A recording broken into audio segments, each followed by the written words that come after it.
grace.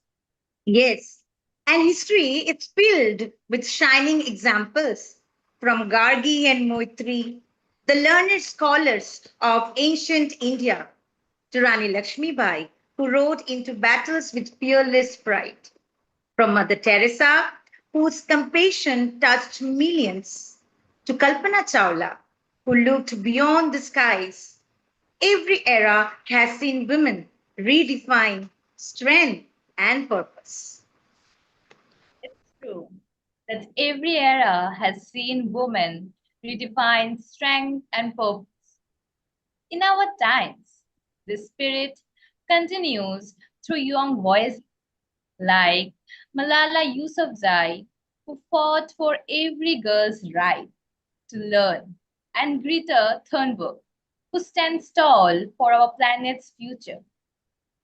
Their courage tells the world a girl is not a victim of change, she is the change herself. A very good evening to one and all present in this evening with the blessings of Kulapati K.M. Munshi. Like the gentle glow of twilight, this evening brings with it warmth, hope, and inspiration. We celebrate the spirit of the girl child. I am Monalisa Devna, working as a teacher in Bhavan's Tripura Vidyamandir. Myself, Ritu Sarkar, the assistant head girl of the session 2025 to 2026.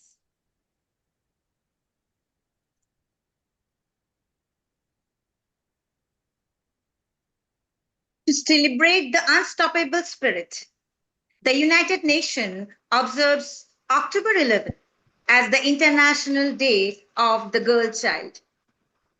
It's the day to recognize the rights of girls and the challenges they face while reaffirming our commitment to equality, education, and empowerment. The UN theme for 2025, The Girl I Am, the Change I Lead, Girls on the Front Lines of Crisis, honors the girls who continue to lead despite facing adversity, those who rebuild after conflict, advocate for justice, and carry hope where it's needed most. And today, we are very privileged to have with us our special guest, our principal, Srimati Shopna Shom. And Ritu, may I have the names of the head girls? Yes, ma'am, sure. We also are grateful to have with us our former head girl, Dr. Poulumi Das Gupta, 2002, Sanjukta Debroy, 2005, Aditi Roy Gupta, 2006, Tithi Das, 2007, Pritha Chatterjee, 2008, Joyashree Ganguly, 2009, Devolina Chakraborty, 2011, Borni Bonik, 2012, Debanjana Poddar, 2014, Mimamsha Bhattacharjee, 2021, Rasmi Das, 2023, Anugya Mitra, 2024. Unfortunately, Debanjana Poddar could not make out today. And today we are privileged to celebrate this day with our very own torchbearers. They are the former head girls of our school. They once led our community with confidence, kindness, clarity of purpose, and they continue to shine in their chosen path. Today's talk show, we will be listening to their journeys, stories that echoes with lessons of resilience, compassion, and self-belief. Their voices remind us that leadership begins not with power, but with purpose. As we celebrate the International Day of the Girl Child, let us remember when a girl stands tall, the world stands with her. So, let's begin this inspiring conversation, a celebration of girls who dare to dream, lead, and transform the world, one courageous step at a time. When you said Ritu about inspiring, then the name that comes first is the head of the institute, who is a pride to us, our very beloved and respected principal, Madam Srimati Shopna Shom. Good evening, Madam. Good evening. It has been long 30 years that you are being associated with Bhavans. And, from you we learn how you can be a torchbearer, not only for students, but also for teachers. The first question, Madam, I would like to ask you is how, throughout all these years, you managed to have a balance between your personal life and your professional life. As a woman, you might have gone through a lot of struggles. How did you cope up with them?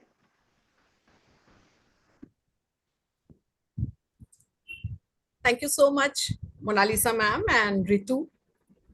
At the onset, a special thanks to both of you for organizing such a wonderful program today on this very special day. And special thanks goes to all our senior teachers, those who tried to connect with all our head girls, as I've given the responsibility to all the senior teachers and they've given their best. They started connecting. And Mona Lisa ma'am, that you have organized it, you have brought everyone on the same platform. You tried a lot. And now regarding the question that you have asked, see, no one is pure perfect. We all try. So in the same way, I have tried to make a balance. Now, being in Bhavans for so many years, today, after so many years, I'll give the sole credit to my father. He has insisted me to join Bhavans. So as per his wish, I have joined it and I remained in Bhavans. I stayed in Bhavans. Now Bhavans is only our life and soul. I've grown with Bhavans.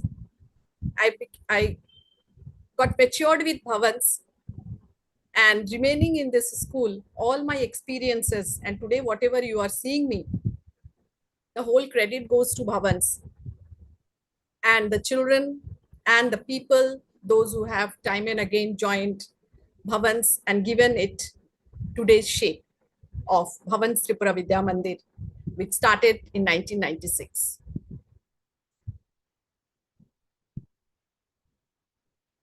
Now, without the cooperation, love and affection of your family, of your colleagues, or the people surrounded by you, you can never be a successful person.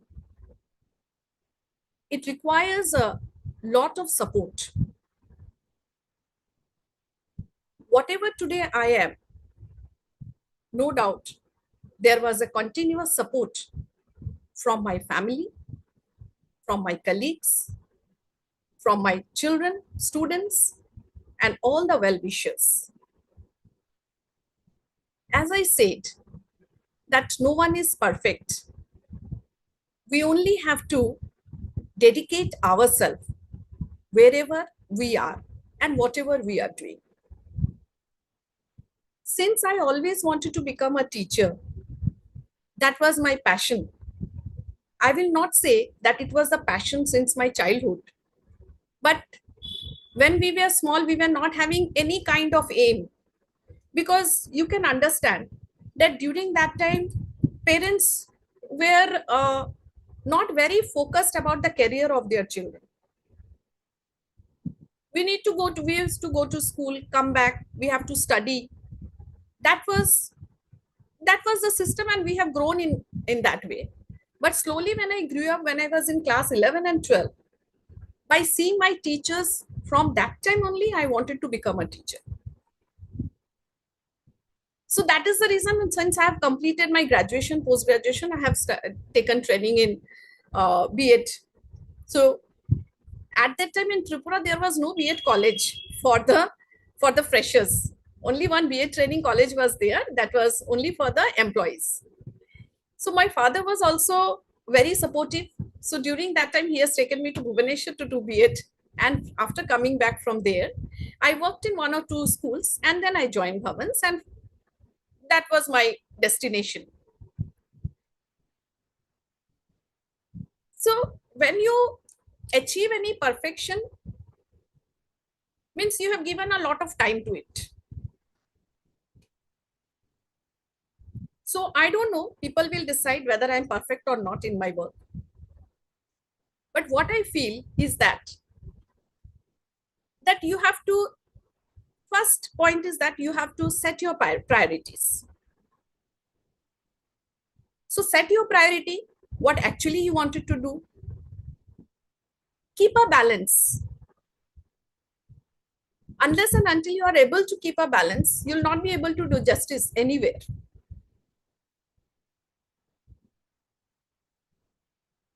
And you must have a multiple identity. These days, women, you can see, all our successful head girls are here. And many successful, your teachers are here. They have also seen us. That keeping a balance and, playing the role wherever you are. If you are a mother, so you cannot bring like your motherhood to school, or school at when you are with your children. So wherever Yes, ma'am. you are, you have to, do justice to the role that you are playing at that time. But it also doesn't mean that you will reach home and you'll forget your school or your profession. So both we have to maintain balance. That is very, very important. Give time and manage your time. I felt that should come to the top priority. That how you are managing your time. Sometimes we may be feeling that, oh, it's difficult. Give up. I don't want. I'll not do anything. Or it's not possible. I'll forgo anyone. So at that time, you should not be demoralized. That is a temporary issue. You should focus on your larger goal. And what is our larger goal? I am a woman.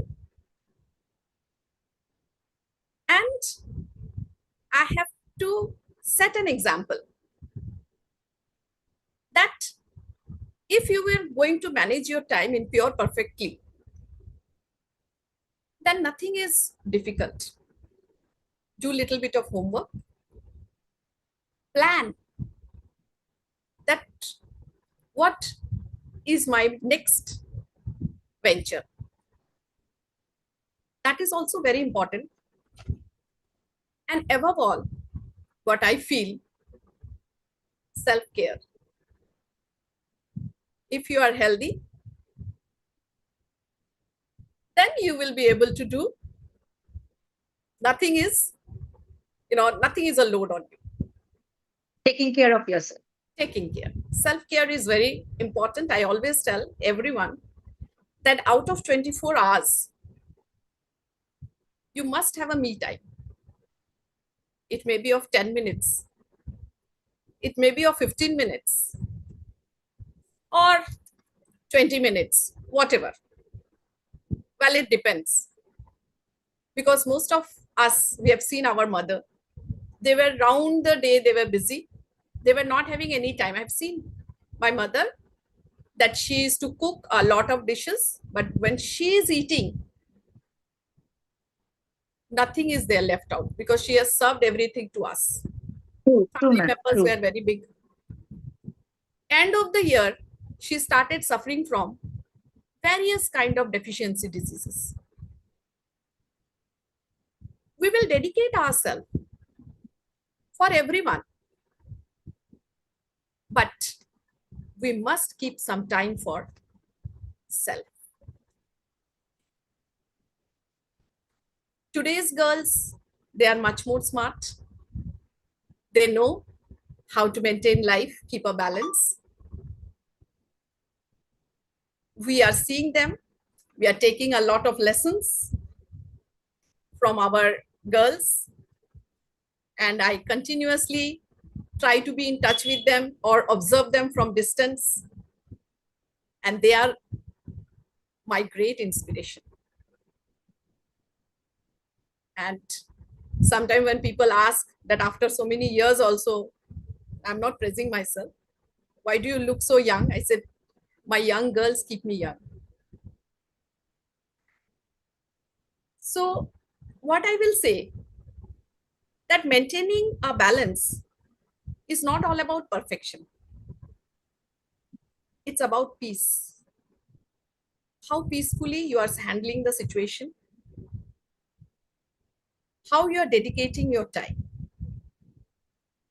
It's all about living each day with a purpose, confidence, and happy. You should be happy what you are doing. Motherhood, very happily. Work, very happy. So many girls are there all around. Those who are unable, they might be having a lot of dreams, but they are unable to fulfill it. So every minute we should be thankful to God that God has given me this opportunity to play this role. So I should be very happy with my role.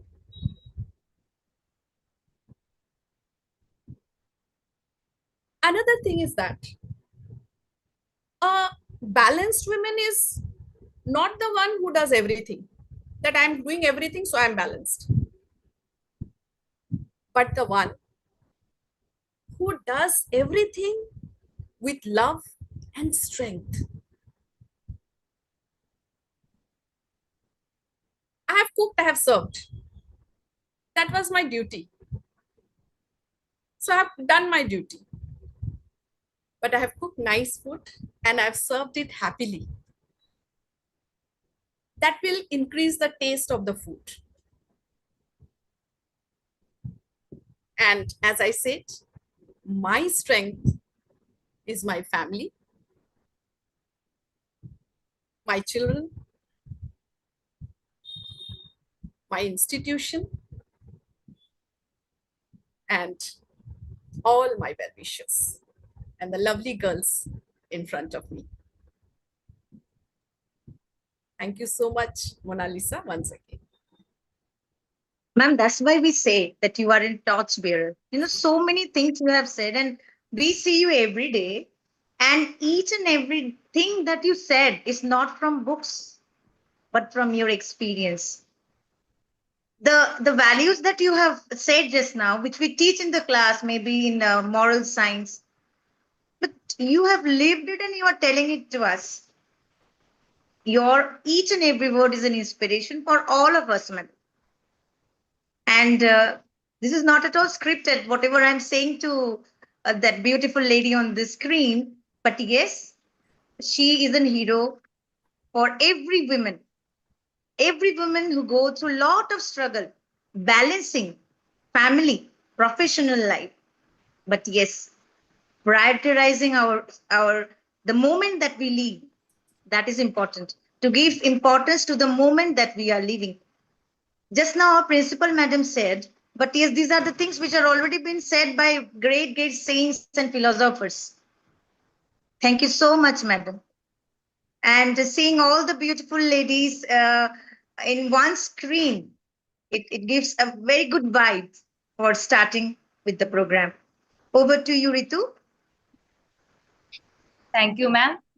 Thank you for the valuable words, respective principal, ma'am. We all learn that if we decide that we want to do something, and if we have the support of our family, we can achieve whatever we want to do in our life.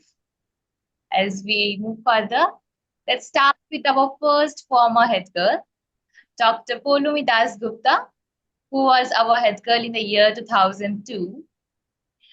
Polumidi is a practitioner and a senior manager in Physio Healthcare.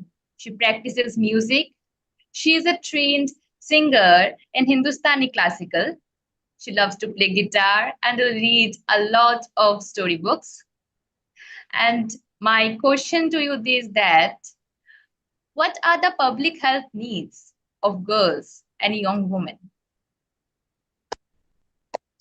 Thank you so much, Ritu. I feel that I feel privileged and very much honored to be being a part of this talk show, wherein we are going to speak about public health needs of young girls and young women for a couple of minutes.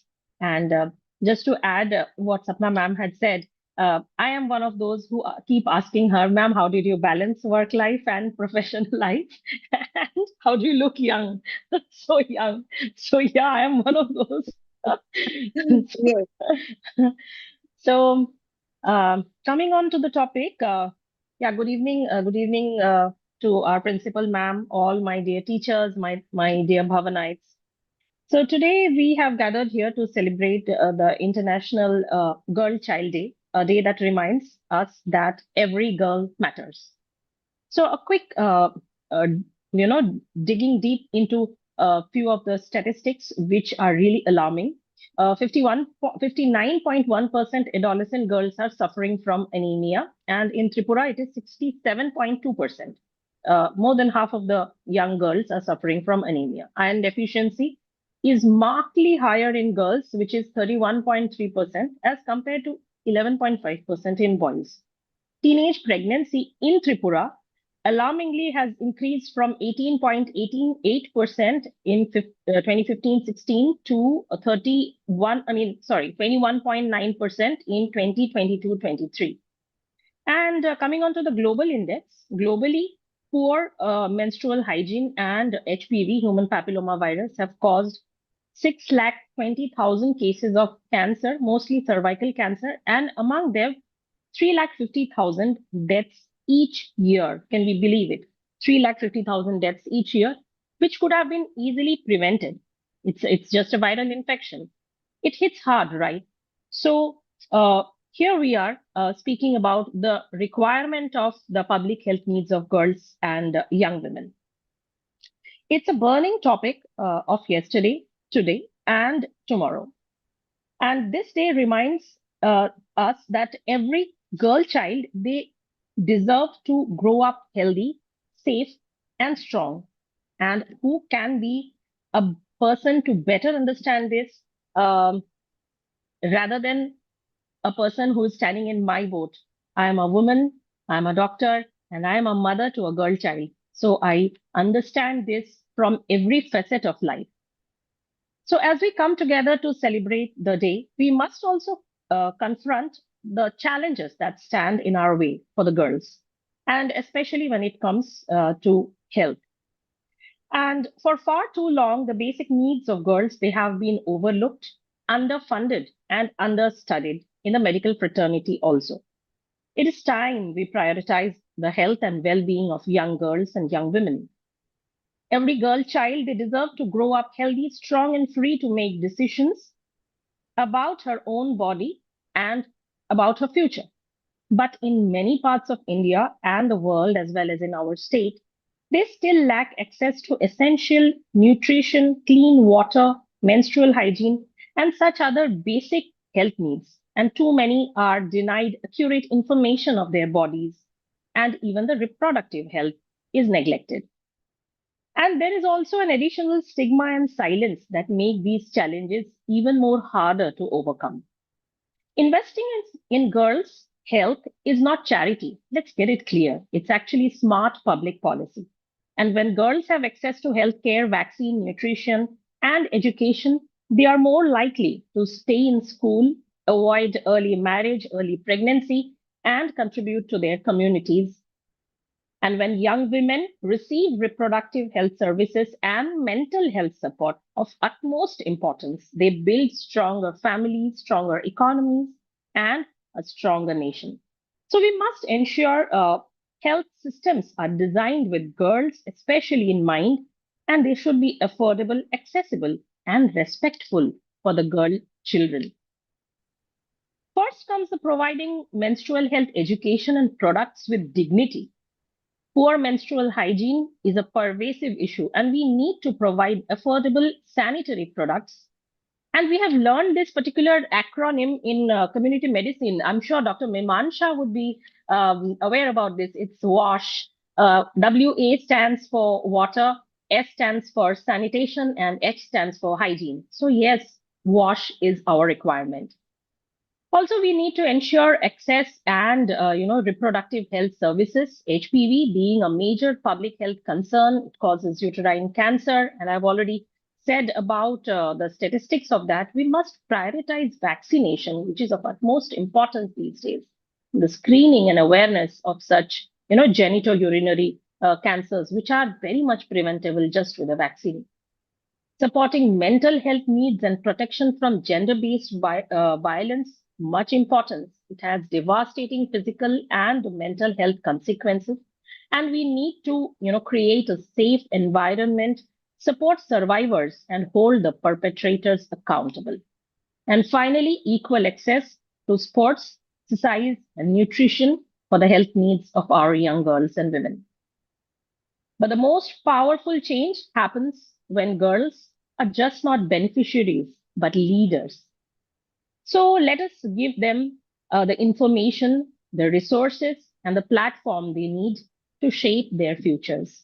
On this day, let us renew our commitment to the world where every girl can grow up healthy, safe, and where her dreams are not limited by gender, and where her health is not a privilege, but a right. Thank you so much. Dr. Polumi Dasgupta, it has always been, a wonderful experience conversing and talking to you, always very humble, carrying all the values of Bhavanais. When I called her, she said me, I said, I'm this calling from Bhavan. She said, yes, ma'am. So without even within a flicker of seconds, she said, yes, ma'am, please say. So she's always ready for for Bhavans, and whenever we give her a call, she's so humble to all of us. It shows the good values that we have inculcated in our students, and we take pride on you, Paulomi. Truly Thank you said, so you much. have shown that part of women which up to certain extent these are tabooed by the society, and people, even girls, even in the villages, they're not comfortable speaking on those topics that you have said and cited. Yes, but again, we can say that we can renew our uh, assumption on like working on it to make people more aware. Apart from being a mother, a doctor, Polumi is also a very good reader. She loves to read books. That is what I have come to know. And Dr. Polumi, anything you want to share with us from the experience of reading?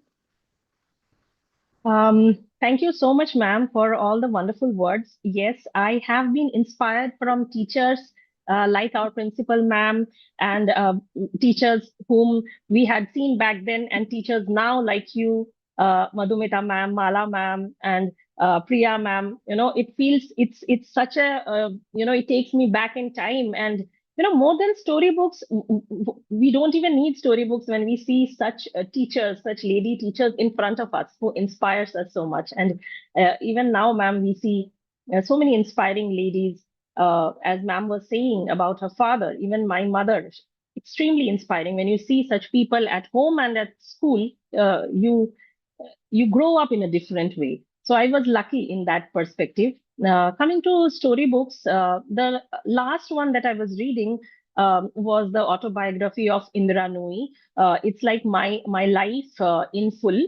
and it's regarding the work, family, and the future. So Indira Nooyi was the ex-CEO of PepsiCo, and I love to, read about her, how she managed, uh, the work-life balance, being in such a position and a mother of two daughters. Extremely well said. And she always stresses on three C's: competence, courage, and communication. And regarding public health, we keep on reading books on women health. There was this excellent book which I had read 1 or 2 months back. It's named Women and Health, and it is written by two ladies, Marlene Goldman and Maureen Hatch.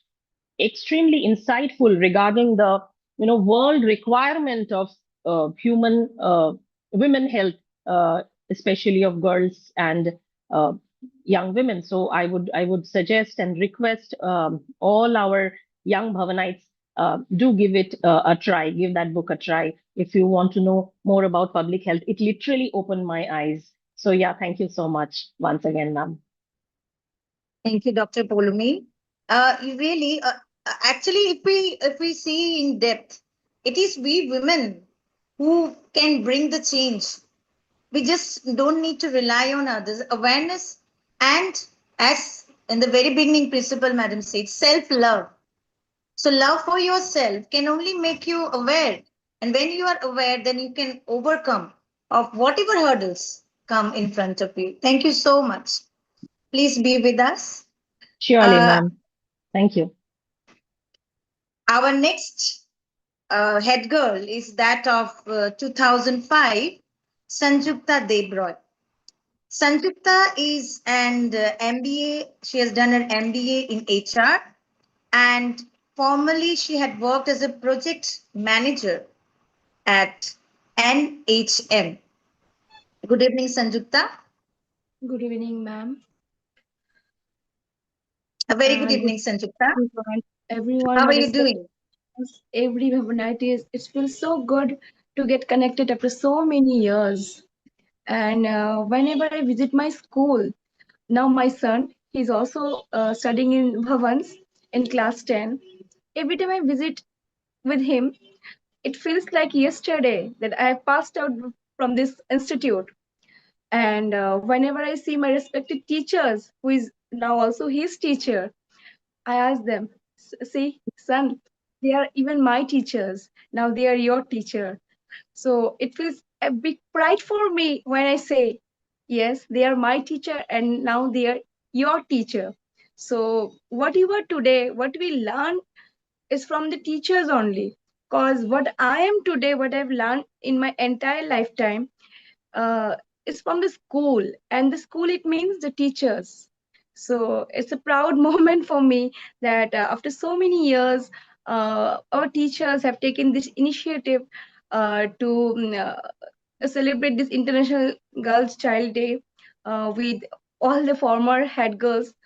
uh, Maybe I'm the head girl from 2005, but here I am representing my entire batch, and I have asked every of my friends, see, I am speaking today on your behalf.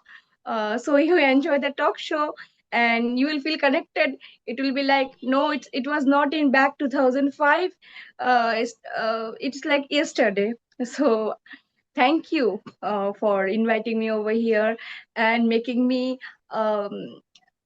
in this panel to speak a little bit what I have learned. Thank you for giving your time. But I have a question for you. And the Yeah. question is, how does education empower a girl child?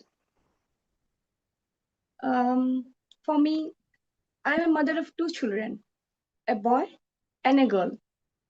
When my girl was born, my husband, he is a gynecologist.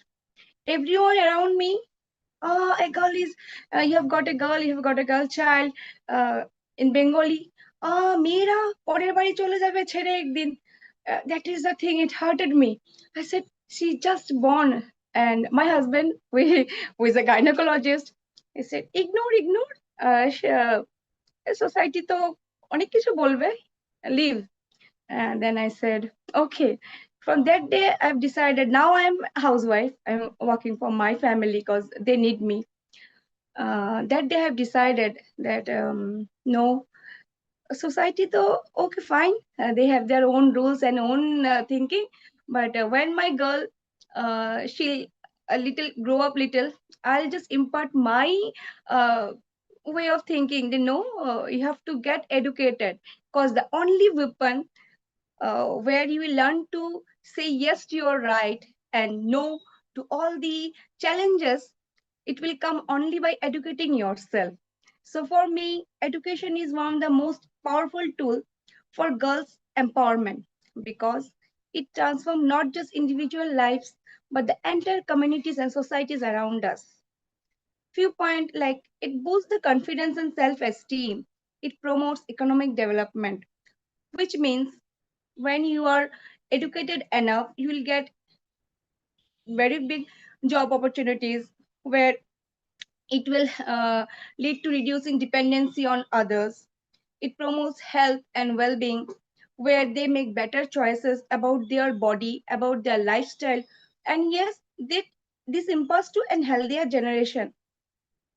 And what I was talking about the society, they can refrain the society from early marriage, early pregnancy, and exploitation, which even today, in this where we are talking about, yes, so many changes, but even today we see lots of death due to early pregnancy and dowry cases. So it's there only. But what I'm worried is, no, there should be a stop to early marriage, because the body itself, it should get prepared for all those changes.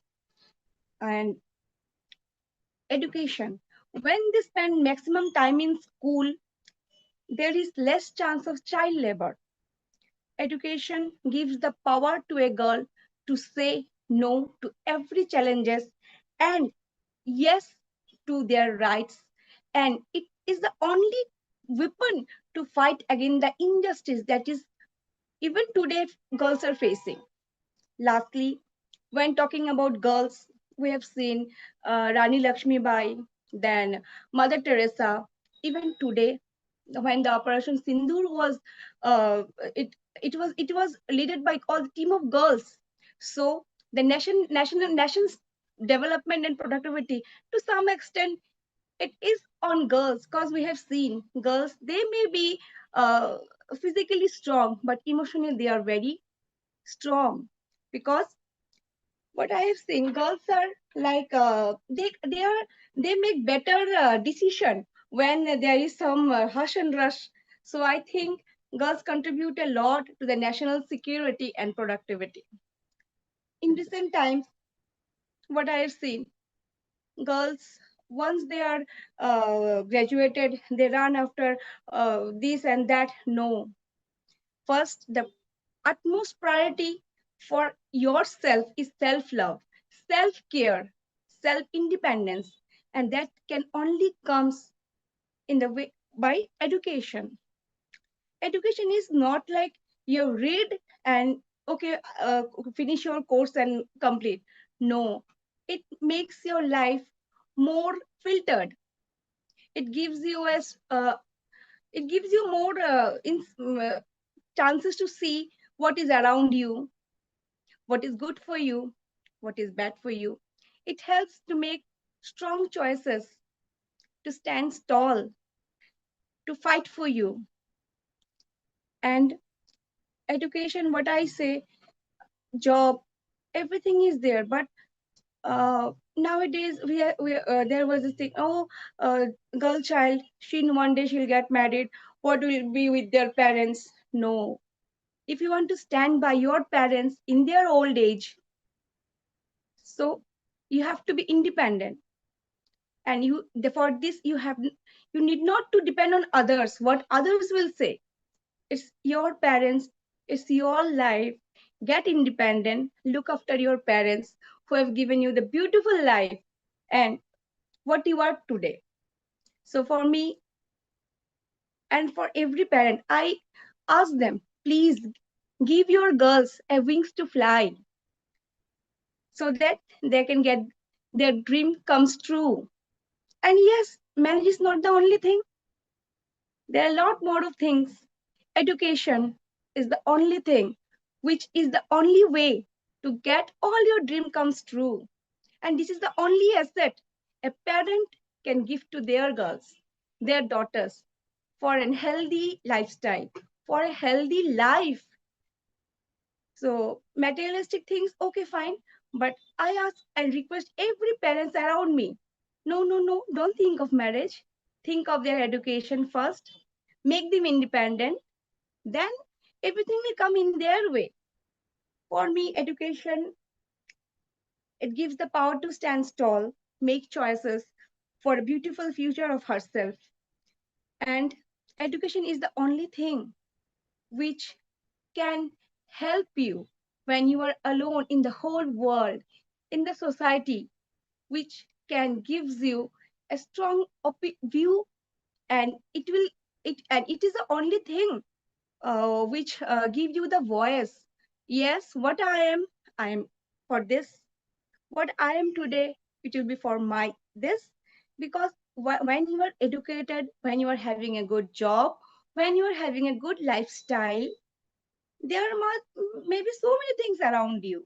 But yes, you are the one who will think best for you. As Sapna ma'am said, self-love. And yes, I always ask her, ma'am, how can you remain so beautiful even today when we have seen you till date? For me, you look still the same. How can you balance your life so well? Ma'am smiled and ma'am said, no, it's okay. But I know she's a strong woman with a balanced life, with a family, with a school, with lots of responsibilities. But she stays to stay calm, beautiful, and strong. And other teachers also, like Pompe ma'am, uh, I have a talk with everybody, ma'am, you are so busy, but you have raised a strong girl. Ma'am said, no, it's it's a balanced life they are living. They are the examples in front of me. So how to be a strong girl should be, woman should be. Womanhood is a beautiful journey if it is put in a right track. And the starting, it starts from the parents of a daughter, which allows them to dream big, to get everything they dream for their daughters. So yes, please send every girl to school, make them educated, make them wings to fly. And end of the day, woman is a beautiful creation of God, like Mother India. We say India in what is it? Mother India, a strong mother. The word is strong, motherhood, everything. Womanhood is a beautiful journey if they are put in the right way. And for me, education is the only thing which helps a girl to fly, to flatter herself, self love. That is all for me. Thank you.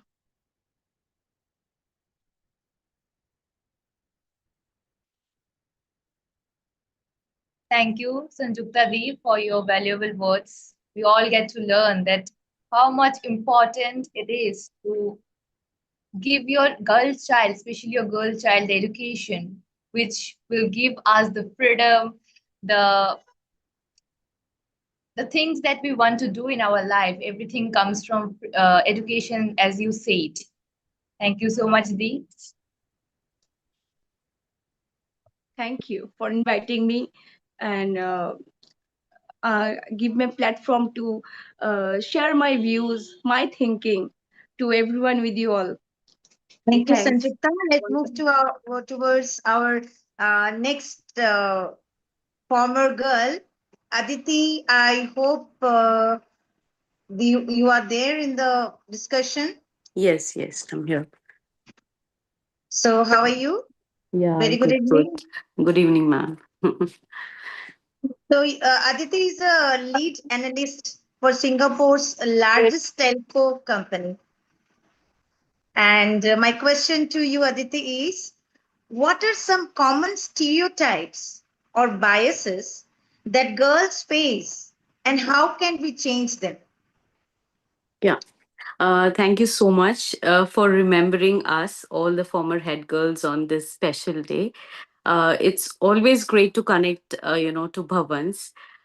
We have been part of, like, I am from the third batch of Bhavans. We have been with Bhavans from very initial days, and it's a long journey, and we have seen Bhavans grow.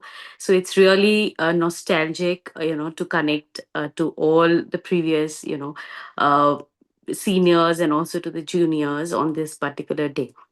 Coming to your question, stereotypes. Yeah, there are. I think there are a lot of stereotypes the girls come across, but I would like to highlight, few which I think are really important and needs to be discussed. So the first thing I would say is, for a girl, right? We always say that we expect a girl to do, the household chores. It's a very basic thing, right? But this is one of the most common stereotype that we see in our, Indian families, I would say. So this. I think this should not be imposed to a girl. Like, for a male or for a boy, we don't say that, the boy should, do the household chores. We expect him to help in the household chores, but for girls we expect them to do it. So that should not be the case. What I feel is, the girl, she can do because she's good at it, not because she's a girl and she should do it. So this is one of the very common stereotypes we see in our Indian families. Second, I would say is, uh, once a girl passes, I mean, her plus two, and she goes, or she chooses her field, right? I mean, which field she is going to study. So the parents, they normally advise her to take something which is less labor intensive, maybe, IT, or, electronics and communication, things which are not very labor intensive, right? So in this case also, I think the girl should be given a choice. Maybe she's interested in civil engineering or mechanical, something which is hardworking. But we don't normally encourage girls to do it. The parents, they choose for the girls. So that should also be avoided. Like, they should be given the choice to, study what they wish to, not, what others or parents expect them to study. So this is second thing. Third, the one more very common what we see is, once a girl gets married, we after few years, maybe 3, 4, 5 years, the families or relatives, the neighbors, they have the question like, when is she going to be a mother? So this is a very common question we hear. So this should also be not encouraged, because that is a personal choice what girls, they make. So some girls, they might have, they don't prefer to be. Of course, motherhood is a beautiful blessing. Even I'm a mother to an 11-month-old, so it's a blessing. But everybody don't, accept it. Some people are very much career oriented. They don't, maybe they want to take a pause and they want to be mother after maybe 6, 7, 8 years. But our society expects them to have a child after a few years they get married. So this is also a very common, stereotype or a mindset that we see in our Indian societies. So I think that should also not be encouraged, because it's a personal choice after all, right? So these are very few things what I feel is, these are very much important to be discussed. Yeah, so yeah, that's all. According to me, these are the top three. There are many Great. others as well, like, encouraging the girl child to play outdoors, to play, cricket, football. Those are, we don't encourage them normally. We ask, okay, she's a girl child, she's more fragile compared to a boy. She should play with, dolls, not go outside. So those are also other things. There are many things actually. But Stereotyping have been there from a very early age. yeah, yeah, Uh, it's changing. Things are changing, yeah. and of course, there had been a change, though it is a slow curve. Yeah, it's a But very, very slow curve. But what I feel is this kind of learning, it should always start from the family itself, like from parents, Yes. from Mhm. grandparents. Whatever we see in the family, that's what we learn early, right? So Yes. yeah, so when uh, there is any household chores, I mean, I think both mother and father, they should do it. It should not be that the mother is only doing. That's what we see, right? We have seen that from our childhood, and that's what we also inculcate. So those things should also change, and the learning should start from the family itself, because our family is always closest to us, and that's where we start the learning from. Yes. Yeah. Learning starts from home. Yeah, Very exactly, well exactly. said, Aditi. Very well said. Yeah. You are to the point. You have said things up to the point. Thank you so much. Yeah, thank So moving to our next head girl of 2007, I think Tithi is there in the panel. Tithi Das. Yes, ma'am. Right here, on time. Okay, okay. So there was a problem with the network issues. Good evening, Tithi. So Mm. Tithi is a teacher, which really I felt being a teacher myself, it really feels good when you see that your students have taken uh, to become a teacher. They have dreamt to become a teacher, and they're doing so good. Titi is a socio-emotional ethical learning senior master teacher. She's L1 facilitator, professional storyteller. Very good. And Jolly Phonics trainer. Titi Das has done her master's in English with DLED, B.Ed, and L1 facilitator certificate. And not only that, she's even pursuing her M.Ed, Titi. So you're going a long way. Lambi race ki go. Thank you so much. So the question that I propose to you is, like, what are some common health issues? Though Dr. Polumi has already said many of the health issues that are being faced by adolescent girls. So how can we create a supportive environment for girls to Mhm. discuss their menstrual experiences openly? Can you Hmm. just say something on that? Why not? Sure, ma'am. First of all, thank you so much for welcoming. It's such a big thing to be here. I can even remember my old memories being in the bus where Sapna ma'am was. Even other teachers were there. They would remember how notorious we were too. I remember when Aditi Didi passed on her badge to me, and I remember when I passed my badge to Pratha. I was getting a bit emotional thinking about it. And also, like you said, I'm a storyteller. Everything goes as a story in my life. While saying this, Polumedi have already highlighted what are the problems or how the children are actually facing the situations when it comes to menstrual health. So, not deep diving into there, I'll add two or three things more. I think girls at this age, when they face menstrual issues or menstruation comes to their life, they also go through anemia sometimes because of lack of awareness. To the addition to that, nutritional deficiencies also happens because of lack of balanced diet. May not be with the girls who are currently sitting here with us. Here, the parents, the teachers, the mothers, the fathers, the elder sisters, everybody is very aware. But like you know that I am from an NGO, so I'll give a broader perspective into it. Saying this, they also have some reproductive health issues because hormones do spike. I will be very vulnerable while I'm sharing here. I also have some. I'm suffering from PCOS myself, and I was not aware when I had it at a very young age. Then again, while physically we are stressed, we are also stressed mentally. At this age, the children get very aware about their looks, about the peer pressure. They think about whether they are dark, whether they are very fair to look pale, whether they are tall or they are short. And the society enhances that by telling that yes, your self critic is telling you a truth and you are not enough.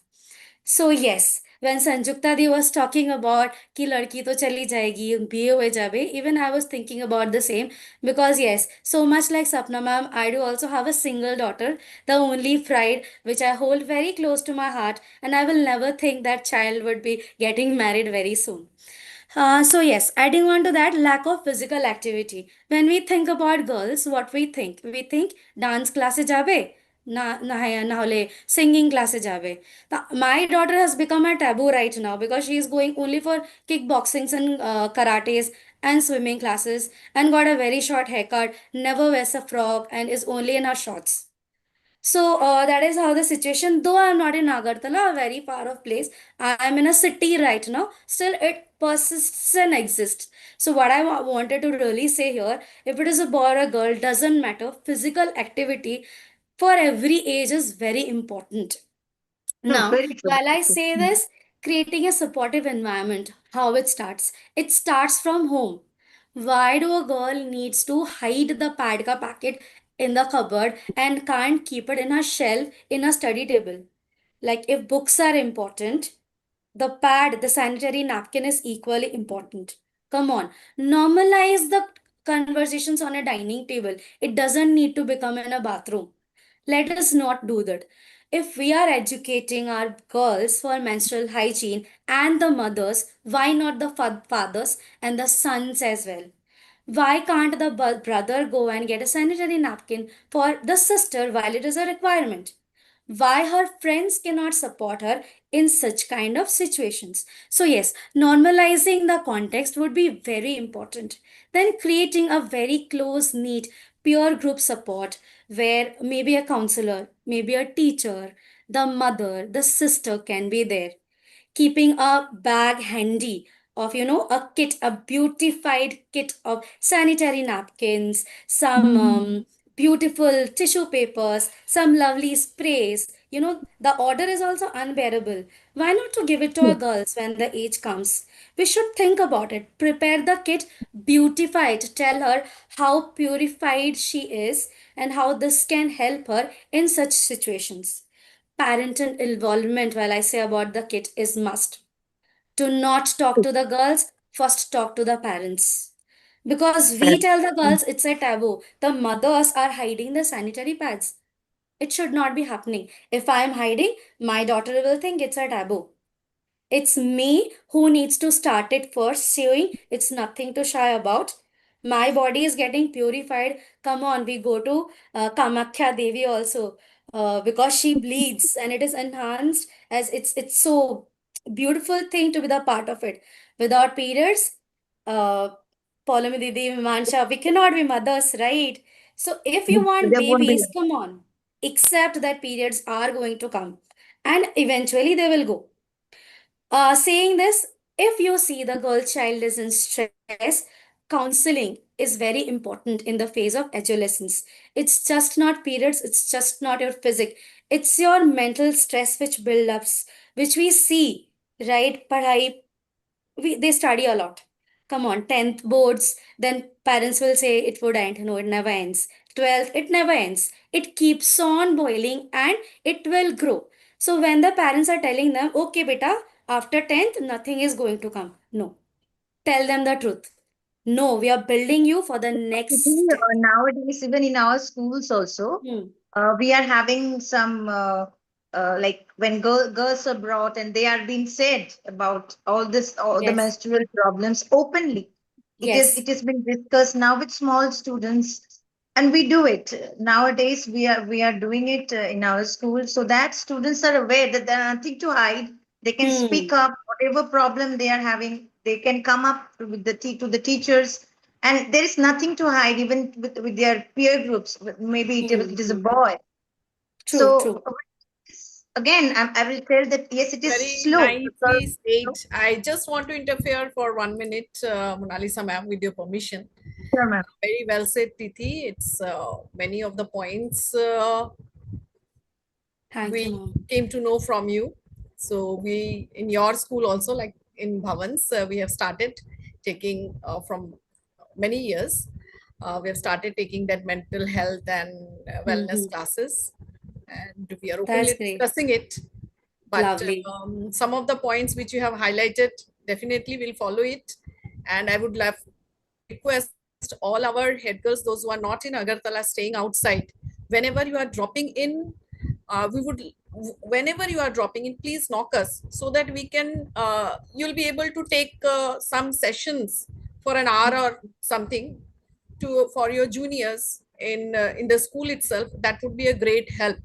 Today, when I'm listening from you all, think that you people will be the best resource person for them. Experience, ma'am, I would say I remember Mala ma'am had taken a session with us also. I remember sanitary pads being distributed when I was in grade 6. We were Yes. talked Yeah. through it. It's just not about sanitary pads. We were talked about our undergarments as well in school. As Yes, yes, Long back. Yes, yes. yes, yes. Completely agree. For us, Sapna Yes. ma'am did that. I remember this. Yes, we remember. And And it just has to, been a legacy which we are taking back, ma'am. What we learned, we now, are just growing now through we are it. doing it on a regular basis Wow, because lovely. and any of the just time we find that the parents are really ignorant. I agree. Like if I am being exposed to so many young teenagers right now, and I'm hearing them telling me out loud, this is not happening, we can't live in this way. And from where all my concerns comes for my daughter as well, and to any other girl around. Because once we have been through, and they should not be going through the same. But thank you so much, ma'am. Yeah, and one more thing, with your permission, if I may add, like there were so many of us who had their first periods in school. I remember True. that very well. Yes. Yes, yes, But yes, yes. being in Bhavans, I remember it was never a shameful affair if there was Hmm. a stain, if there was the first periods, so well handled by our teachers, and so mostly girls are like petrified at that time. I mean, and it, as ma'am said, mostly they were ignorant. They didn't expect what on earth is that, what is happening to me. So Hmm. so well handled, so well guided by our teachers, and on that very first day, without knowledge, being in the school, it was a different scenario altogether. But yeah, I'm so proud that And I basically, belong to a school. we also have sessions on bad touch, good touch for both Lovely. boys and girls. Yes, and the students, they learn, they are getting aware of all these stuffs. Uh, Yes, a lot of things are coming just to up. conclude, Thank you. there are some, social institutions who do give online sessions on such kind of different issues which the girls are facing. Like one is there in Kolkata, that is Shipra Society and Amodini Foundations. They are really good. Like in here we have Muskan who's doing it thoroughly for free. But those institutions, even they are doing it online, that they're bang on. They're saying stuff so upfront about the body parts, whatever it be, the girls do feel connected with it. Saying this, I would really like to thank you for calling me again. I had been a part of Advance as a teacher on Teachers' Day, and lovely to be here. Thank you so much. Thank you so much. Over to you, Ritu. Thank you, Dee, so much. We all got to know that menstrual experiences or the periods are not a problem. It's not a problem, it's our life, and the world could not have existed if it is not there. So, moving ahead, we have our next former head girl, Pritha Chatterjee. I hope you are there. Hi everyone.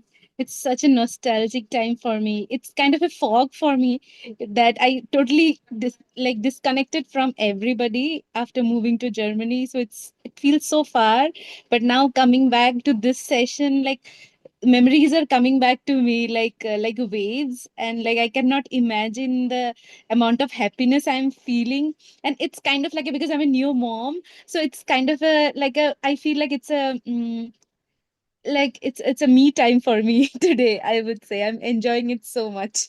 It's difficult being a new mom to get a me time. I'm sure all of you, everybody knows it.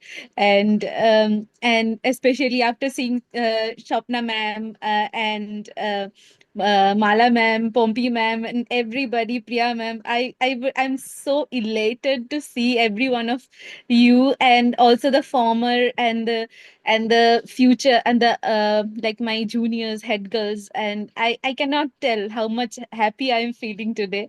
And I feel privileged that I'm talking here today, and I got chance to join this session today. Thanks. So, Ritu, Thank you, what is your Dee. question for Pritha? Yes, ma'am. My question for you is that what workplace issues do women face? And if they come up in such a situation, how do they should tackle the situation? Mhm. Okay. Uh, so I would give a small introduction to myself because I did not say much in the group. So I live in Germany for around 11 years now because I did my master's there, and continued working in multiple companies in Germany. So and also I worked here in India before moving to Germany. So I have some experience of both the worlds, in both the countries, how work culture is.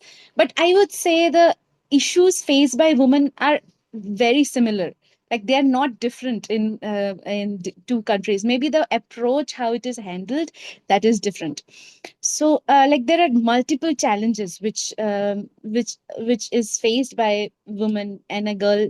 Like, when they become women, they go to work, of course. So it's mostly like gender bias, sexual harassment, and work life balance issues, maternity gaps, pay gaps, gender inequality faced. So I and one of them, like I would mostly focus on, like, two of the stuffs which I faced, and I'm facing now, I would say, because I'm a new mom. So one of the thing which I faced in my initial years when I joined in my company, or as a in the technical field. So coming from electronics background, like I would say, I was one of the very few women engineers in this field, and it comes with some gender bias. So people have very, like, common misconceptions that women doesn't have good technical knowledge, and lots of women in technical fields are discriminated during interviews and day-to-day office work because of that. So they are kind of undermined, they are not listened to, whenever there is some topic, they are ignored, and they are not given proper projects and works, because they think that because she's a woman, she cannot handle the technical stuffs. So which I think is a very big misconception, and it should be avoided, and people should, we girls, we kind of always work hard and prove ourselves, but there should not be a bias, for sure. So I think to mitigate this, more young girls should be encouraged to choose technical fields and I mean science and technology. And additionally, by boosting their confidence from very early age at home and at school, will make them more visible and strong at workplace too in future.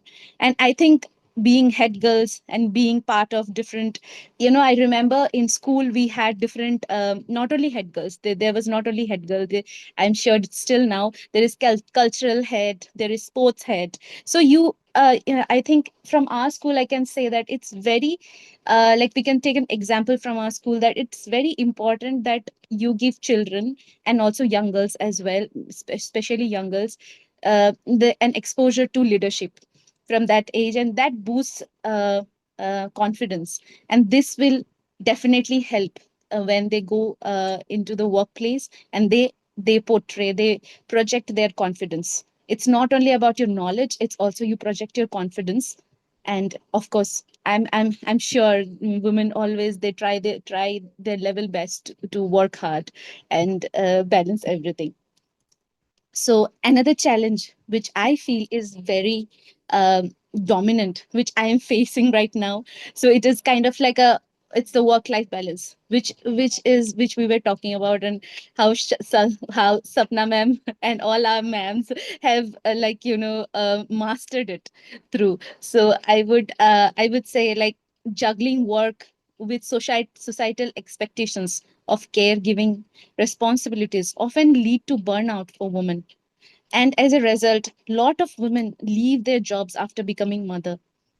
So I think with proper support from family, as ma'am said, and longer paid maternity leave, and improving childcare options, which can help women to grow professionally and as well as personally. Because if you're killing dreams of women, you cannot be happy at home too. So I would not say much, but these are the 2 points which I would like to focus on. And there are other lots of multiple problems faced by women as well, like sexual harassment and other stuffs also, like gender pay gap and all these things. But I would say, like, how to mitigate them, I don't know yet. It still persists, but I think from the support from the family and from the workplace as well, this can be mitigated. Yeah, that's what, Pritha, when you want to do something, when a woman wants to do something, she will do it if she wants. The only Yes, thing required is her willingness to do, and that can only lead to her strength. The examples that we already saw. Thank you so much, Pritha. thanks a lot, ma'am. Ritu, can we go to the next? Yes, ma'am. Sure, ma'am. Next, we have is Joyশ্রী Ganguly, who was our former head girl in the 2009. I hope Joyশ্rী is there. Yes. Hi, everyone. Audible? Yeah. Yes, Dee.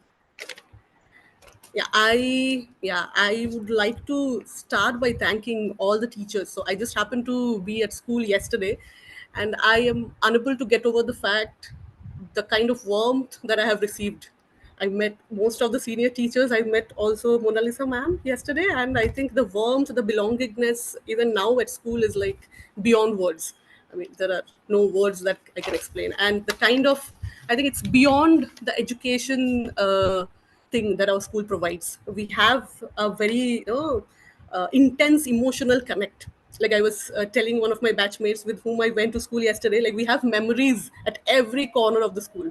Like Sapna ma'am was mentioning that the banyan tree, you should just go and see the banyan tree, how it is now. It's different, and just check it out. Like we will come again because I think the weather was not very good yesterday. Yeah, I think thank you everyone. I think this is an honor. Dee, I had a question for you that I want to ask. That with the increasing awareness of mental health, many girls are still afraid to speak up or seek help because of stigma. What would be your advice in speaking about mental health, and where can girls find safe support? Yeah, I think this topic is very close to my heart. So I am a mother of a 3 and 8 months old son, and I actually, so I think this is my safe space. So I would like to take my own example of how did I tackle when I felt low. So I thought this will be very interesting if I bring it out, and how did I get help, and people actually helped me to get over the situation that I was in. So I had gone through a brief period of postpartum not so normal situation. So I don't like to term those things as depression or abnormalities or whatever the society calls it to be, because for me not being happy is a temporary situation which can which can be helped. So that's how I looked at it. So I still remember when I had a chat with one of my colleagues. So I maybe to give a short introduction, I located in Bangalore, and I work for Philips Healthcare. So that's my first company. After my masters I joined Philips, and I think I just complete 10 years of work at Philips. So I have a very strong supportive network of colleagues there. So I remember one of my colleagues who mentioned to me once, when I discussed with him about the challenges I was going through personally and professionally after I went back from my maternity leave, and juggling between, like all my senior DDs have mentioned already, that we have to go through, we have to handle a lot of societal acceptance, the discriminations, and a lot of other things. So he mentioned one thing to me, and that is stuck to me until now. So he said, there is no health without mental health. So if you are not sane, if you are not keeping your mental health happy, you must do something about it, because money cannot help you. Nothing can help you. Materialistic things, nothing can help you if you're not really keeping up to your sane mind. So that's something that is stuck to me. And one other thing that he also mentioned to me was, it's not only the fact that it's not so you should be helping yourself, and you should be also pulling other people who are suffering from it, because we all know that there is a stigma, there are taboos. So the main taboo that I have realized over the course of my problems, that people uh, think that they will be judged wrongly. Like if I talk about that I'm not feeling very good, I'm feeling sad, I'm feeling upset, then people will be like, okay, maybe I mean it's that there is a problem, so that judgment factor comes into picture. So that's, I think, very not so good about the whole thing. So what I have realized over the years, acknowledging the fact that you are not feeling great is the first and the biggest step to tackle with the mental health conditions. So once you tell it to yourself, okay, I'm not keeping very happy, and I think I should be happy with the situations or with the resources I have with me, but I'm not maybe doing great. So that's the first realization, and then we should start talking about it. So talking doesn't mean you catch hold of anyone and talk about it. So you need to have people. So for me, it was actually very interesting. So I had so I did speak to my colleagues, like I mentioned before. So for me, they came before my family because I was so attached to them. So what I mean to say is, it can be anyone. It can be your friends. If you have a grown up kid, you can talk to your kids, son, daughter, your parents, grandparents, friends, colleagues, family, anyone, teachers. So anyone can be your helping hand. So that's a key. And not talking about it, thinking what people will think about me talking about it, is not right. So that's something we should get over. Rightly said, Jesse. And nowadays there are some helplines also which are open to only talk, so that whatever Yes. is there in your mind. And the Almighty has created us in that way. You see, we are having our head at the topmost of our body, because this is something which really monitors the whole body. We even I'm having a problem in my stomach. It can be something related to here. Yeah. And the time we realize that we are having some mental issues, half of the battle is won, Yeah. because next we will be seeking help. So Yeah. mental health for young generation needs to be tackled, and it has Yeah. to be tackled very sensitively.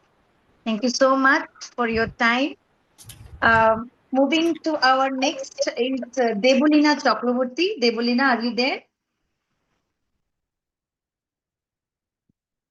Debulina Chakraborty from the head girl of 2011.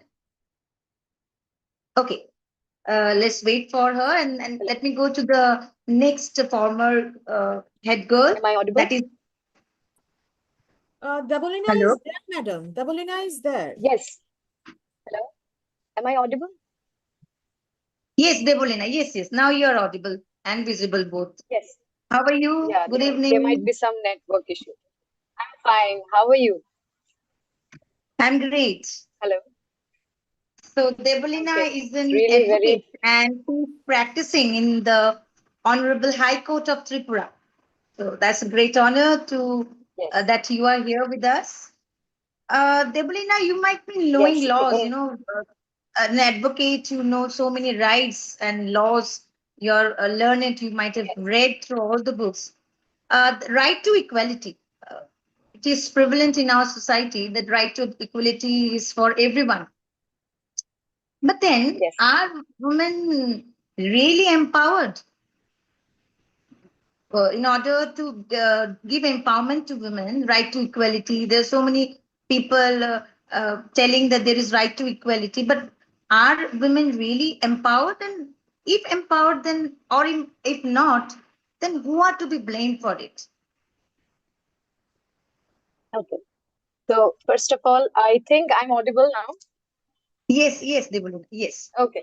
Okay. It is really a very privilege. I'm feeling honored to see all my respected teachers and the former head girls, the seniors and the juniors. Thank you so much for inviting me today. And I really got a very interesting topic to talk about. of all, I must say about right to equality. If we consider right to equality, it is a fundamental right. On the other hand, it is also a human right. So the thing is that whenever we listen about right to equality, the only thing that comes in our mind is we need to be equal, we need to fight for it, we need to raise our voice for it. So considering it, it is so fundamental that denial of it may put a stain on the collective society or the collective humanity. But this is not about mere getting the favor or requesting it or demanding for it. It's all about like it is what is rightfully theirs, what is essential for all of us. It is right that we to talk about gender equality deep into it. It is a human right. If it is ignored, that it is an ignorance of a human right. It is the ignorance of a peace issue. It is also an ignorance of an economic issue because all together is anyhow related to each other. Whenever equality is denied, it always keep a mark on the society, on the collective humanity. So if on the other hand we talk about the women empowerment, the society has already made a mindset, like most of the society people have made a mindset that we are weak, we need to fight for it, we need to ask for it, we need to fight to the outer world. But the core principle is very simple and non-negotiable. It is women rights means human rights. So every woman and girl is entitled to that right, entitled to the dignity, the freedom, the opportunity that a man is having the rights equally according to the law. What is given the law actually, law in the national and international mandates it. The constitution guarantees it. So it is all about prohibition of discrimination. Uh, Considering the discrimination based on the sex, the assurance of equal protection, and also many other protections, that there are many acts for the women under the law. If I go deep into it, it will really take a very long time. So I'll make it very precise and brief. So, yet legal right on paper, not every time whatever is written according to law, because reality has some systematic inequality. If we look into the real world or reality, there are some systematic inequality that keeps on moving on, and that is going on. It's not a new thing. So, but that is where we need to understand our hidden power. There is no one to blame about. It's all about women who needs to know the power, because we are already empowered. We just need to dig our power. We just need to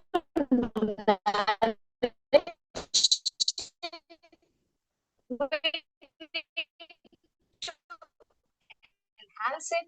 We just need to, I must say, women is the beautiful religious beliefs like Goddess Durga, Makali. They are the representation of a power. They are the representation of. Okay. Am I audible? There is some network issue. Am I audible?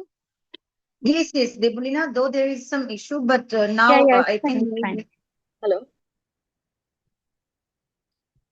Hello, Debulina, There can is you hear some me? network issue. Might be. Am I audible now? Yes. Yes, I can hear you. Am I audible? Yes, yes, you are audible. Ritu? Okay. Okay. So, Yes, ma'am. so I'm audible now, right? Yes, Debulina, please continue. Okay. Okay. Okay. So what I was talking about is the empowerment, the power that is already hidden within us. We just need to understand it. We need to nourish it. We need to strengthen it. It's not about blaming others. It's not about blaming the society. Yes, though there are some reports of women being discriminated, they are discriminated. Yet in workplaces, they are paid less. Even they are misrepresented. They are less represented. But it's all about coming out of the comfort zone. It's not about the world is not that small and the area is not that small. We just need to understand that if this place is not suitable for me, we just need to come out of the comfort zone. We need to raise our voice whenever needed, whatever way needed. We just need to say no whenever we should. So it's not about just accepting whatever is just given to us. We need to understand our own comfort zone. We need to even sometimes come out of our comfort zone. We need to understand the power, the hidden power that is already built within us, a creation, a great creation of a God that is very powerful. Because a woman, a being who can bear the pain of a childbirth, a being who are the roots of a new creation, a new life, how can this being be considered as weak or powerless? We are already empowered. As I have already mentioned about Goddess Durga and Kali, they are the representation of strength, power, and the destroyer of the evil. Then how cannot be we be the symbol of power, the strength, the destroyer of the evil? If something evil happens, we can be the one who can raise our voice. We can be the one who can stand for us. We can also be the one who can nourish our own strength and move ahead in our life. So it's not about just thinking that what society thinks about us. It's not about blaming anyone. Right to equality is already there, where I have already mentioned that the constitution guarantees it and the law mandates it. There are the rights, right? We have the rights for many things, that we have the right to equality. We have the right, even we should have the right to make the decision. We should have the right of a good political participation. We should have a right of a equal pay in equal workplace. It's all about, if a man is doing equal work like a woman, or a woman is working equally, they should be equally paid. It's all about right, which we need Debolina, to stop. you are correct. Whatever we could hear and understand is like what you want to say. Women are themselves empowered. You want to say Yes, that, and yes, we need to understand the strength that we have in us. The yes, strength, for example, Durga, she has defeated, she has overcome. This is what to say. She has overcome the evil, yes, and from the perspectives of law, what you said is women is already empowered. She only needs to understand her strength. Only then she can do anything and whatever she wants, she can. Thank you so much, Debolina. Uh, our next former head girl is Borni Bonik. Borni, you are there? I am there and I'm taking so many notes. So I'm there. yes. Am I Thank you so audible? Lovely. much. Yes, yes. Borni, she has a lot of things to be said about. She is an international business consultant. She's an international business consultant, which is based in Paris Yes. and is helping e-commerce brands across France, Europe, and the US scale through strategic data-driven solutions and high stakes and a data making. She's also the creator of Borny in Paris. So, very good evening, Borny, again. The Thank you for the warm question that welcome. I would like to ask you is how a small town girl, how did she make her mark on the world stage? From where did your dream start? Yeah. So I am going to be super quick and talk about how you can get whatever you dream, and then there is no sort of there is no limit of how much you can grow, right? So talking a bit more about myself, I'm Borny Bunny Terrier, and it's been almost 15 years. I left the school, so it's like feels like life has come full circle. So a little bit of background so that I think students are listening to me, right? So talking a little bit more about myself, I'm grown in a traditional joint family in Agartala where women are loved, respected, but we don't get a lot of choice. Uh, it's like a liability where men are assets because they take the lineage ahead and everything like that. So you are taking the backseat. So I was born in that environment, but I was not that easy, by the way. I was a difficult student. Teachers will know I was not the easiest one. Always asking obnoxious questions, being challenging the authority, debating. So I was never a nice child. which was quite a blessing for me. So I never had that nice child syndrome. Moving forward, I studied from Symbiosis College of Pune. I studied commerce, and then I got a scholarship in one of the finest business school in France. And then I came here and understood no one speaks English. So that was the starting of learning a new thing for me. After graduation, within 6 months, I got into one of the largest French tech company, and that's where me being consulted actually started. So within that 3 years, I found myself in a room of leadership where, forget about a girl from Tripura, but not even a single South Asian woman was in the room. So that was something huge coming from a small town where I did not have a lot of encouragement, to be honest. Of course, parents were there. They also grow when you grow, right?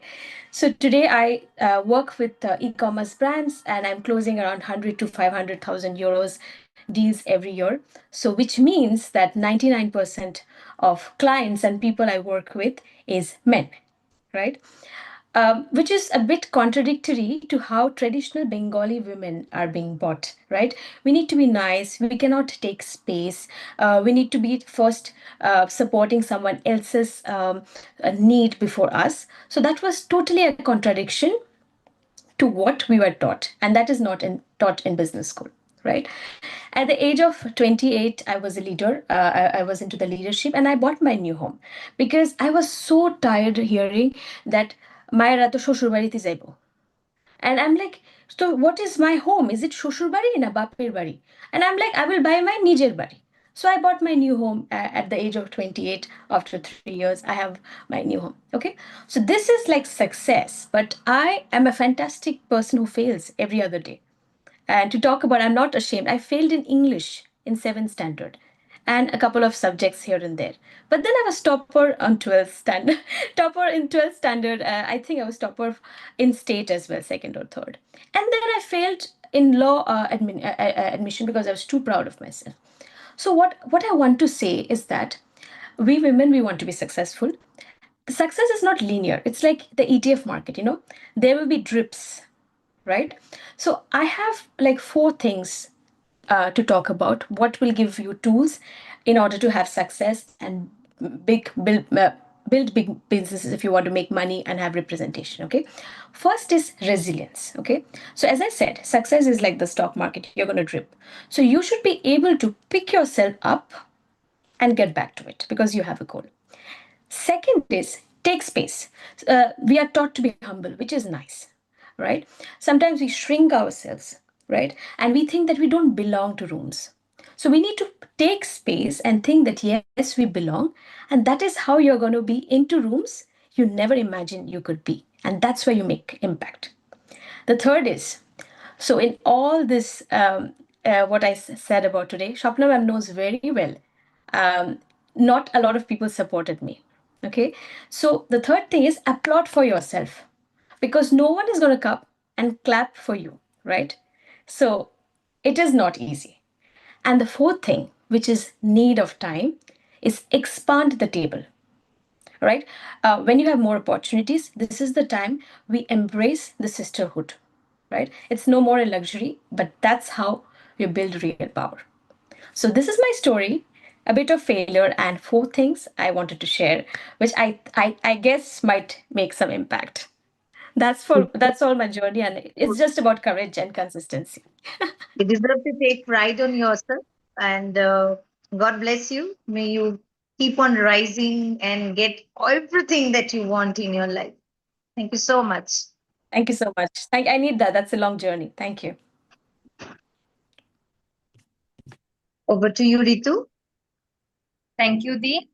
Next, we have Namsha Bhattacharjee, who was our former head girl in the year 2021. She is pursuing her third year MBBS. She's a third year MBBS student from ICARE Medical College, Haldia.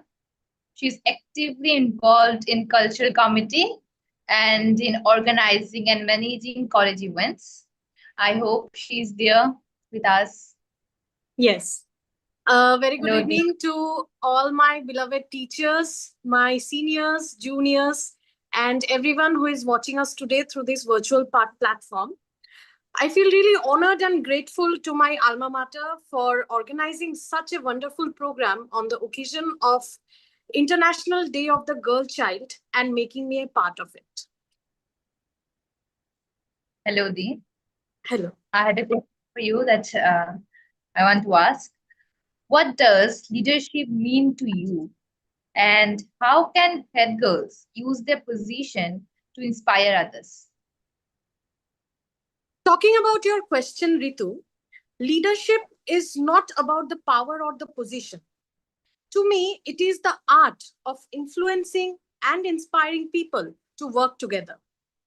What I feel is that a true leader listens more, understands more, and encourages more. It's about taking responsibility even when things go wrong and giving the credit when things are right. And I think everyone here with me today will agree that a good leader creates an environment where everyone feels valued, supported, and motivated to contribute their best. Leadership is not a solo act. I believe a true leader's greatest success lies not in the personal achievements, but in creating an environment where everyone else can shine. You have to remind others that their voices matter, that their ideas and efforts make a difference. You need to make the people around you, the people that you are responsible for, feel seen and valued so that they just don't blindly follow you, but they also grow alongside you. And talking about inspiring others from the position of an head girl, I believe inspiration comes from action. When people see you working hard, staying positive, and treating everyone with respect and kindness, they feel encouraged to do the same. It's all about leading by example, even in the menial things like showing up on time, helping someone who is struggling, or just being kind when it's easier not to be. You don't always have to be perfect or have unreal expectations from yourself. It's about showing that you care, that you are willing to listen, and that you are not afraid to grow alongside the people that you lead.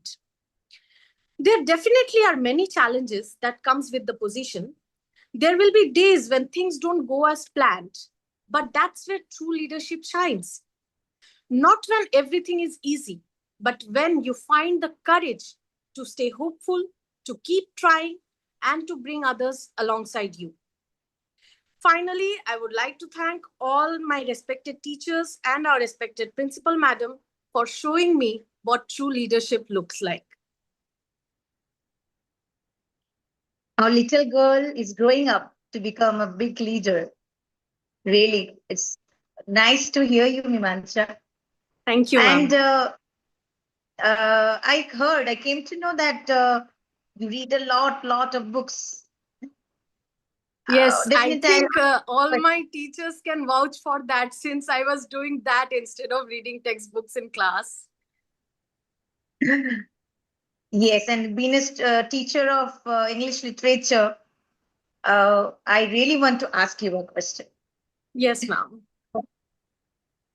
I know you are reading books, but then can you relate with the character which you have read, who is a woman character, who might have gone to a lot of struggle or might not have gone to struggle, whether she was, it might be she has been successful in her struggle or not successful. You could just share an incident from any of the books that you read.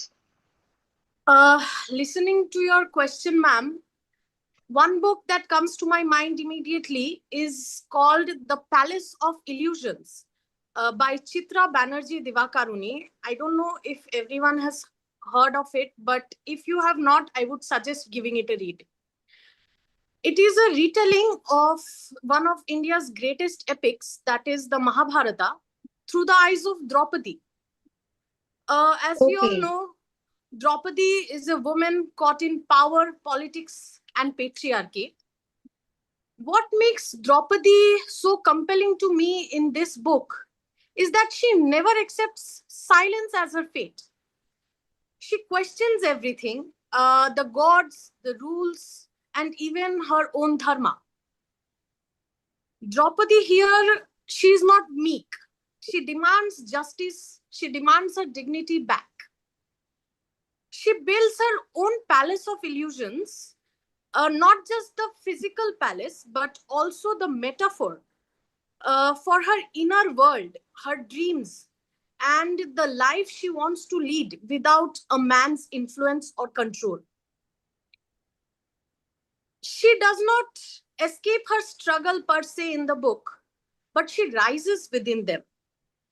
By the end, I think she understands that strength is not just about the victory, but it's more about the endurance, self knowledge, and the reclaiming of your own story. And that is why that book, I read it a few months back and it has truly moved me. Very good. I see a doctor who's also a reader and has keen interest in literature. And Yes, ma'am. gradually, I find your interest more in writings, more of feminism. Great, Himansha. I really appreciate the time that you spend in reading books. Thank you, ma'am. I got the habit of reading from my mother. She was quite the avid reader. Now she doesn't read. I don't think she has the time to read now. Thank you so much. And Thank you, be ma'am. connected with Yes, us. thank you for including me today. Yes, over to you, Ritu. Next, we have Rashmi Das, who was our former head girl in 2023 and a very close senior to me, who always helped me in any problems, no matter what is the time, no matter it is about academics or it's except that one, no matter what. She is currently a BLLB honor student in National Law University in Tripura, actively engaged in promoting women and gender justice through the Center of Women and Child Rights. I hope you are there. Yes. A very good evening to my principal ma'am, my other teachers, my seniors, and thank you so much, Ritu, for such a warm introduction. So, on this day, International Day of the Girl Child, where we will discuss some issues, and I would also like to emphasize on the legal perspective, the laws which are safeguarding women in all aspects and prospects. So, my question to you is how and in what ways does the law work to protect women and girls, children in today's society? Okay. So, before diving deep into the topic, I would like to emphasize on one of the issues which are being currently faced in our state, Tripura, that is the early marriage of the girl child. So, what is happening in several parts of Tripura, it is being noticed that the girl child are getting married, or you can say that parents are marrying away their daughter due to it might be financial issues. There are some other issues as well which we came across during one of the survey reports, that is NLU Tripura has recently published a report in collaboration with UNICEF. So in this report we came across that parents from different parts in Tripura, what they are doing is that some might be economically backward sections of the society, we understand, but why to marry away the girl child? She today might not be earning, but in future she will be earning. If a man can do it, a woman can absolutely do it. So, and it's to emphasize that not just in the backward areas, but also in the city areas, these are taking place. I would like to give an example. I won't mention the name. There was a girl, she was from Dholai district. She was in class 10th. Her parents have arranged everything for her marriage. She was about to get married, but she was so determined that she won't get married. She called, there is a helpline which has been established by the DM of Dhalai district. She called, she herself has voluntarily given that I won't get married, and she came. She completed her studies. Right now, she is doing law. So this is how the society should think of, and everybody, like when I am a girl, I should be aware that marrying is not the end goal. That marriage today, you might think there, like we in Indian society, we think that marriage is the end goal. We glorify marriages a lot, but we should always remember that I as a girl have to have a future, because today I'm standing here, tomorrow I might not be here, I might be somewhere else. I might be representing not just me, but the whole community.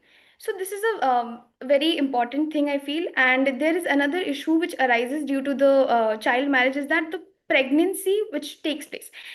So when the girl gets married at a very early age, she tends to be pregnant.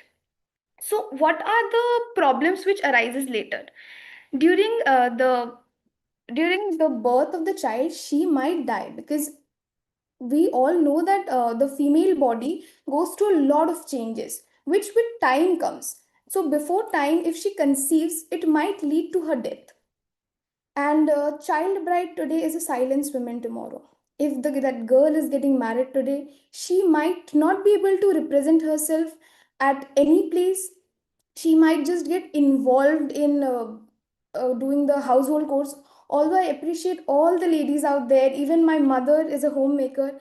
She is the sole reason uh, for my success, for whoever I am today, for how much I have been, for whatever. She is the one who has supported me all throughout. So, child marriage is one of the pivotal issues which our society is facing currently, and especially in our state. So, what are the laws? I will discuss it very briefly, because if I were to discuss all this very elaborately, it will take a lot of time. We have Prohibition of Child Marriage Act 2006. This is to prohibit the marriages which takes place before the age of 18 years. Then we have Protection of Children from Sexual Offenses, that is the POXO Act. This is one of the stringent laws which we have right now. Anything, any bad, like anybody is touching you, any way of expression which you don't feel right, any sexual offenses or anything which you as a girl is not feeling right about, you should immediately convey it to anybody you feel comfortable about. Because what is being noticed is that sometimes the parent, the child who has faced that situation, in itself it is very traumatizing. When they come up to their parents to speak about it, that okay, I have come across this incident, they try to silence them, and this is seen in many of the cases. So you should come up to a person which you feel comfortable about, and you know that that person might help you and not just silence you. Then you have right to education. We all are very aware that right to education is there, and I would also like to convey a message that we all are educated, we all are getting the right, but there are children's, not just girls but children's, who are not being provided with education. We have governmental schemes, but still we have to accept that there are institutional gaps which we might address. So these are some of the important things which I have discussed, and I really appreciate and I'm really honored to be a part of this institution. I have been a student of this institution for 14 long years, from Prep 1 till class 12, and I lack words sometimes to express my gratitude towards every teacher, everybody, because uh, I grew up watching Shopna ma'am as our principal. Like, she has inspired me, the confidence I have. Yet today in a university, my teachers do appreciate a lot, but somewhere back in my mind, I know that she was the one, my teachers in school were the one who has built that Rashmi the world sees today. I'm really grateful. Thank you so much. Rashmi is so young, so confident. Very happy to see you on screen, sitting on the other part, and we are sharing the same platform. Thank you, Thank you ma'am. so much, Lakshmi. Over to you, Ritu. Thank you, Dee. Next, we have Anugya Mitra, who was our former head girl in the year 2024 and has recently passed out. She is currently pursuing her BA LLB at National Law University Tripura, engaged with the campus culture committee and active in organizing events, participating, and management. Hello, Dee. Thank you, Ritu. Very good evening to all my teachers, my beloved seniors.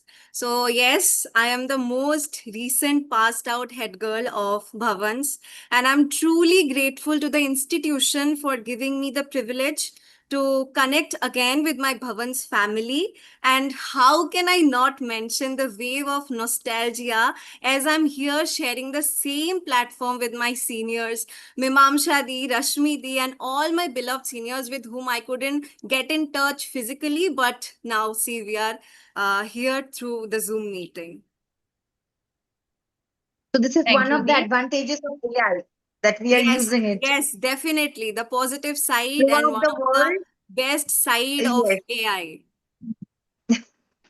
Over to you, Ritu.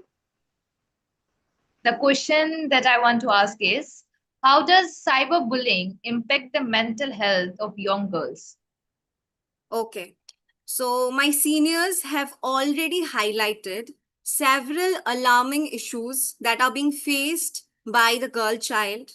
There is yet another growing threat in today's generation that continues to make us its victim. That is cyberbullying. See, we live in the 21st century, an era of technology, innovation, and connection.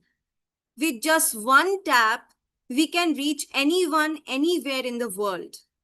The internet has become our second home, a space where we learn, share, laugh, and express ourselves.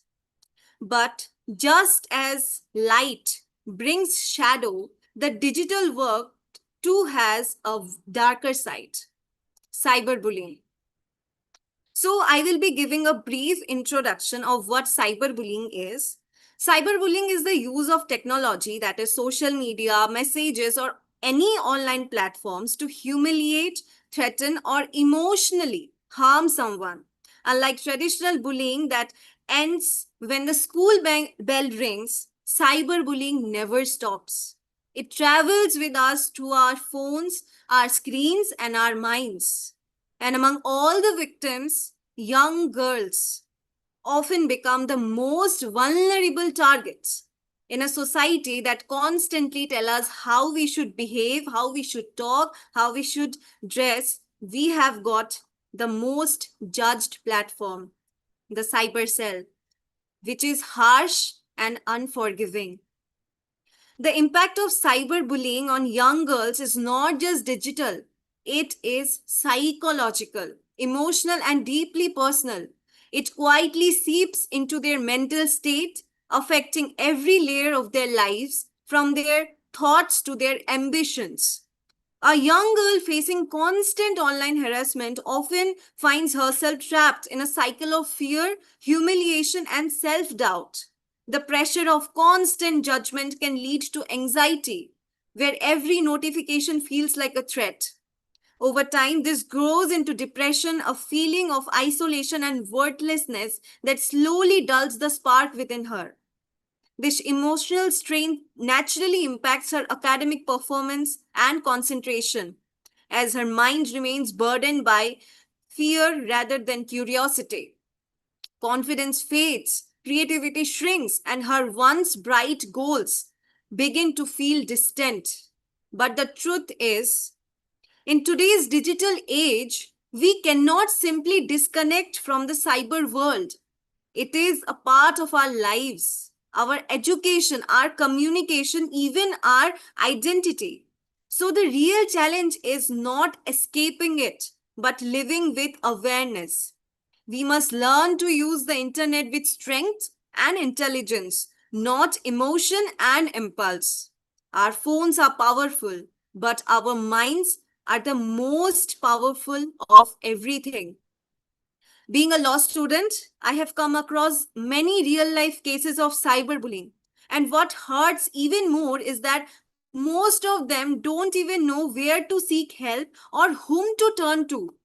They stay silent either out of fear, shame, or the belief that no one will understand. But for that, the first step must come from us to speak up, to reach out, and to not let silence become our weakness. So, now to conclude, I have written a short poem to express my views, and I hope everyone will like it.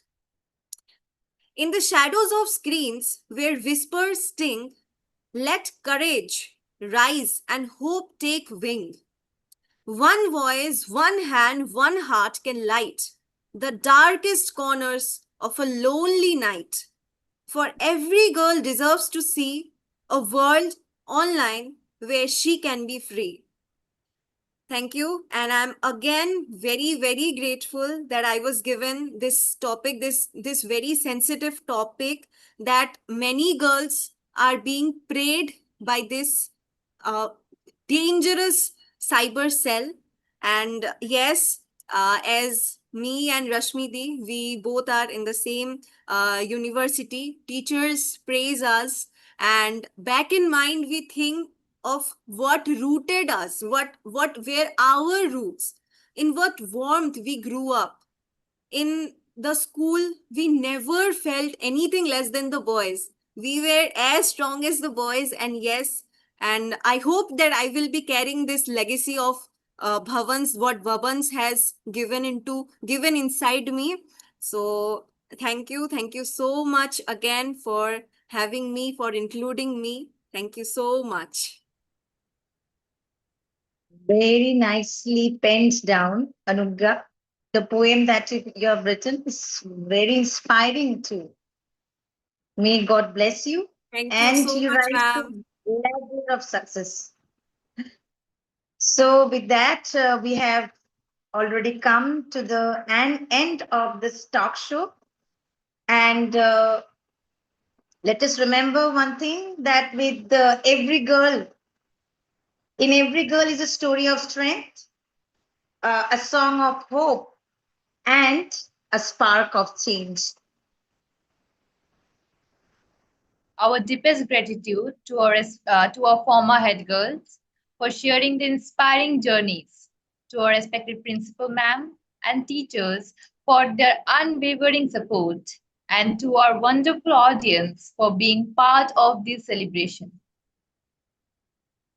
We are truly grateful to those people who are behind the successful of this program, our respected principal madam, academic coordinator, program coordinator, and Sanjoy sir, who is looking after the technical stuff. Devojit sir, thank you all of you.